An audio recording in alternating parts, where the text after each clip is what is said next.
శ్రీ గురుభ్యో నమః. వారం వర్జం. ఏప్రిల్ 13, 2026 సోమవారం.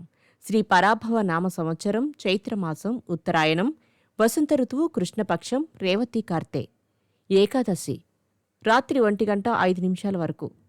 నక్షత్రం ధనిష్ట మధ్యాహ్నం 3:58 వరకు. వర్జం రాత్రి 11:10 నుండి రాత్రి 12:46 వరకు. దుర్ముహూర్తం మధ్యాహ్నం 12:32 నుండి మధ్యాహ్నం 1:22 వరకు. మరలా మధ్యాహ్నం 3:02 నుండి మధ్యాహ్నం 3:52 వరకు. శుభ సమయం ఉదయం 9 గంటల నుండి 10 గంటల వరకు. రాహుకాలం ఉదయం 7:30 నుండి 9 గంటల వరకు.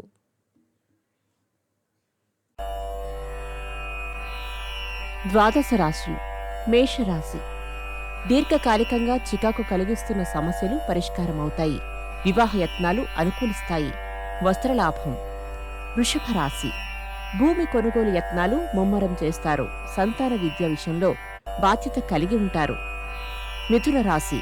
గృహ నిర్మాణాలు చేపడతారు. ప్రముఖులతో పరిచయాలు ఏర్పడతాయి. రుణబాధలు తీరుతాయి. వాహన సౌఖ్యం. కర్కాటక రాశి. సన్నిహితుల నుండి శుభవార్తలు అందుకుంటారు. ముఖ్యమైన వ్యవహారాలలో విజయం సాధిస్తారు. వస్త్రలాభం. సింహరాశి. ప్రత్యర్థులు సైతం మీ ధాటికి భయపడతారు. సంఘంలో గౌరవం లభిస్తుంది. వాహనాల విషయంలో మెలకువ అవసరం. కన్యారాశి. మిత్రులతో జరిపే సంభాషణలు ఉపయుక్తంగా ఉంటాయి. కీలక వ్యవహారాలలో సన్నిహితుల సహకారం పొందుతారు. తులారాశి. ప్రయాణాలలో ఎదురైన ఆటంకాలను అధిగమిస్తారు. పారిశ్రామిక వైద్య రంగాల వారికి అనుకూలం. వృశ్చిక రాశి.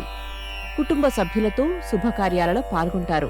సంఘ సేవా కార్యక్రమాలకు మీ వంతు సహాయాన్ని అందిస్తారు. ధనస్సు రాశి. ఎన్నడూ లేని విధంగా రాజకీయ నాయకులతో స్నేహం చేస్తారు. అనుకోని అవకాశాలు లభిస్తాయి. ఆరోగ్యం జాగ్రత్త. మకర రాశి. పూర్వపు మిత్రుల నుండి కీలక సమాచారం అందుకుంటారు. ఇంటా బయట ప్రోత్సాహం లభిస్తుంది. కుంభరాశి.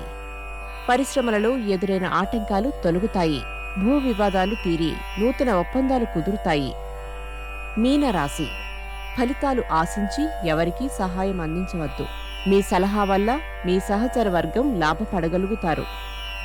నమస్కారం.